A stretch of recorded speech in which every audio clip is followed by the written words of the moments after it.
Bonjour à tous et bienvenue sur ma chaîne. On se retrouve aujourd'hui pour la recette des pains au lait. Une recette très simple pour avoir des pains au lait hyper moelleux que vous pouvez fourrer au Nutella, au chocolat ou l'accompagnement de votre choix. Donc on se retrouve tout de suite dans la recette, dans ma cuisine. En attendant, si vous n'êtes pas encore abonné, je vous invite à vous abonner, à activer la cloche et surtout à partager la vidéo pour en faire profiter d'autres personnes.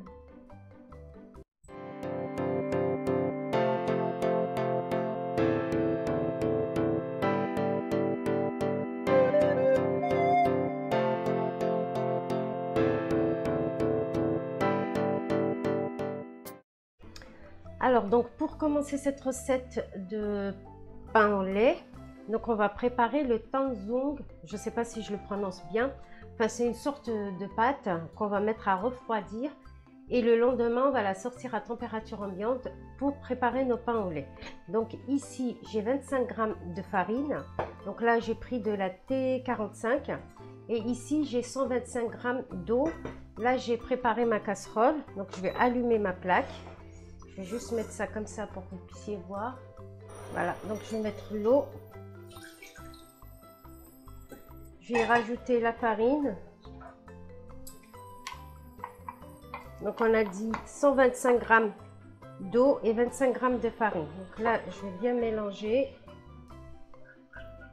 Et je vais cuire jusqu'à ce que ça devienne une pâte.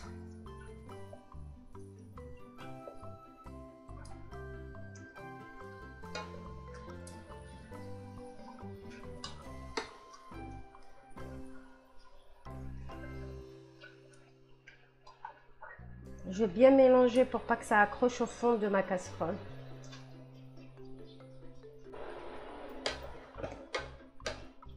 Elle va commencer à se décoller des parois, un peu comme une pâte à choux. Donc je vais arrêter là. Je vais la remettre dans le bol. J'attends un petit peu qu'elle refroidisse et ensuite je vais la mettre au frais jusqu'à demain. Donc je vais la filmer au contact, je vais la laisser refroidir un petit peu à température ambiante. Ensuite je vais la mettre au frais 24 heures, donc jusqu'à demain.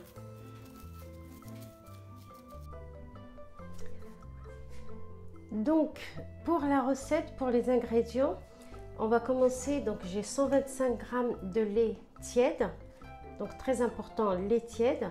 J'ai mon tanzong que j'ai sorti donc il y a 1 heure du frigo, donc il est à température ambiante. J'ai 2 petites cuillères à café de sel, un œuf qui est également tiède. J'ai 1 cuillère à soupe de poudre de lait. J'ai 50 g de beurre à température ambiante. J'ai 5 g de levure sèche. Sinon, si vous prenez de la fraîche, vous en prenez 15. J'ai 50 g de sucre semoule ainsi qu'un sachet de sucre vanillé. J'ai 350 g de farine T55. Donc là, je vais mélanger la farine et le sel dans un premier temps. Moi, je vais pétrir comme d'habitude au Thermomix, mais si vous faites au robot pâtissier, vous prolongez simplement les temps de pétrissage. Il faut que la pâte se décolle de la paroi. Donc, je prends mon bol. Je vais réactiver ma levure. Donc, je vais mettre ma levure ici. Mon sucre. Donc, je vais déjà rajouter mon lait tiède. Pas brûlant, donc il ne doit pas dépasser les 40 degrés, le lait. Je vais rajouter mon sucre. Et je vais juste mélanger.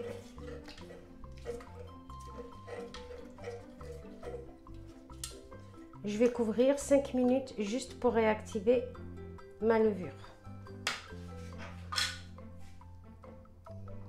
Donc là, comme vous pouvez le voir, ma levure elle a formé une mousse, donc elle a bien été activée. Je vais continuer mes ingrédients, donc je vais rajouter ma sorte de qu'on a fait la veille. Je vais rajouter tous les ingrédients liquides, l'œuf, le lait en poudre, Il me restera que le beurre que je rajouterai dans un second temps, après un premier pétrissage. Donc je vais rajouter la poudre de lait.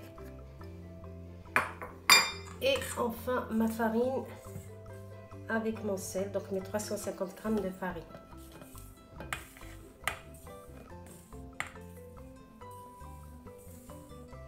Là sur mon Thermomix, je vais partir sur un pétrissage de 5 minutes. Au robot pâtissier, il faut compter une dizaine de minutes.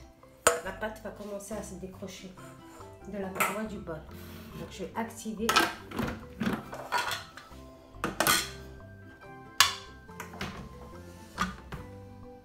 Ah, j'ai oublié le sucre validé. Je vais le rajouter. Là j'ai rajouté donc le sucre. Et là je vais mettre donc en pétrin. Alors, pétrin 5 minutes.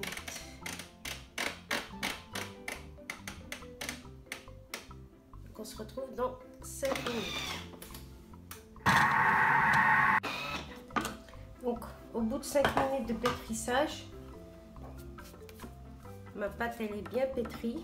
Donc, je vais rajouter mon beurre et je vais relancer pour 2 minutes de pétrissage à nouveau, juste pour que la pâte absorbe le beurre.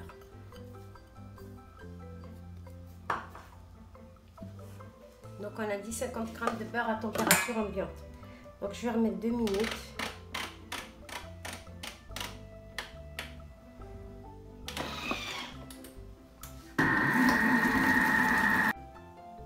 Voilà, donc les 2 minutes sont passées. Je vous montre la pâte. Je vais pousser un petit peu.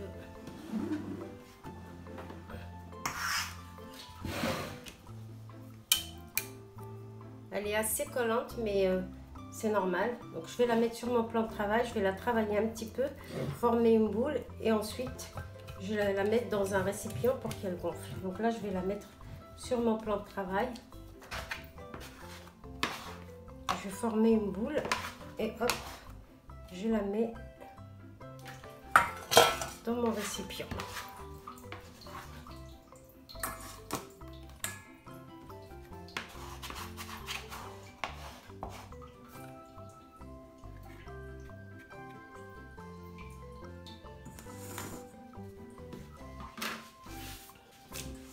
Et là, je vais la filmer et je vais la mettre donc à doubler de volume selon la température de votre cuisine. Donc moi, je pense qu'aujourd'hui, je vais la laisser, allez, on va dire 45 minutes.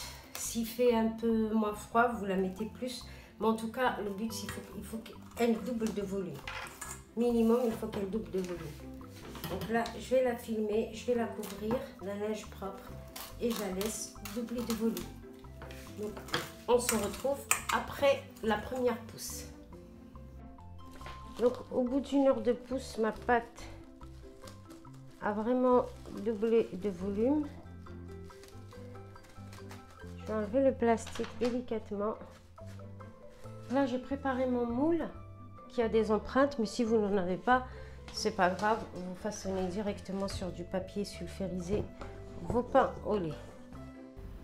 Donc là, j'ai mis ma pâte sur mon plan de travail. Je vais la dégazer avec mes mains. Je farine mon plan de travail pour éviter que la pâte me colle à mon plan de travail, puisqu'elle est quand même assez collante. Donc n'hésitez pas à fariner. Donc je dégaze et je forme une belle boule. Et ensuite, je découpe en petites boules d'environ 50 grammes chacune. Donc là, je forme des boules de 50 grammes que je pose sur mon plan de travail tel quel et ensuite je vais les travailler. Donc une fois que j'ai divisé ma pâte en boules de 50 grammes, je prends chaque boule et je vais la bouler, c'est-à-dire que je vais bien fermer la clé en dessous. Alors soit vous le faites avec les mains, soit vous le faites directement en glissant la boule sur votre plan de travail. Donc une fois que toutes mes boules sont bien formées, je vais former mes pains. Donc je prends la première boule, je l'étale en petit rectangle, ensuite je rabats mon premier côté et le second comme vous pouvez le voir sur la vidéo. Et là je mets dans mes empreintes. Encore une fois, si vous n'avez pas d'empreinte, vous pouvez le faire sur du papier sulfurisé. Donc vous voyez bien à l'image. Celui-ci, je vais mettre 2 bâtonnets de chocolat. Donc, je rabats mon premier côté. Ensuite, je ramène le second et je pince bien pour être sûr que mon pain ne va pas s'ouvrir et que mon chocolat ne va pas sortir. Donc, vous pincez bien. Comme ça va faire au fait une mie filante, le fait de tourner les côtés sur eux-mêmes. Donc là, j'ai fini de faire tous mes pains.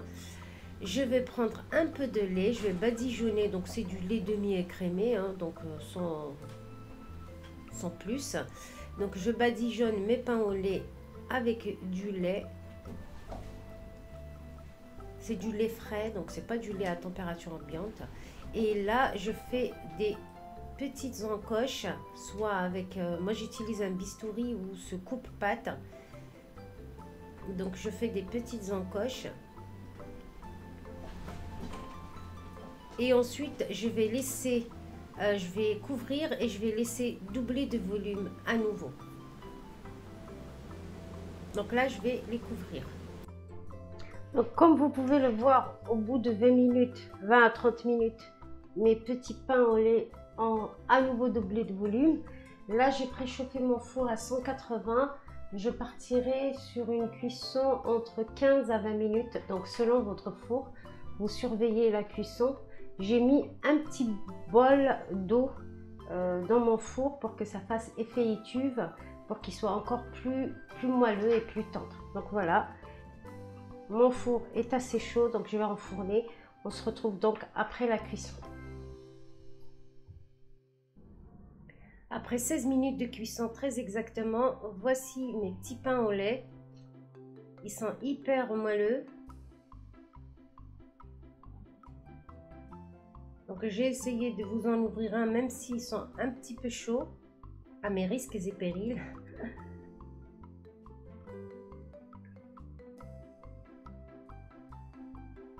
Et là, on voit bien vraiment la mie, elle est filante. Ils sont hyper tendres. Je vous garantis que vous n'achèterez plus de pain au lait.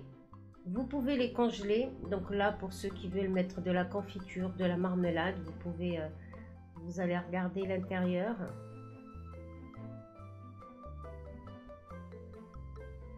Comme je disais, vous pouvez les congeler et en sortir au fur et à mesure, directement pour vos petits déjeuners ou pour le goûter. Pour ma part, j'en laisse quelques-uns et le reste, je les congèle et je les sors au fur et à mesure. Donc, ma vidéo arrive à sa fin. Comme d'habitude, j'espère que vous l'aurez apprécié.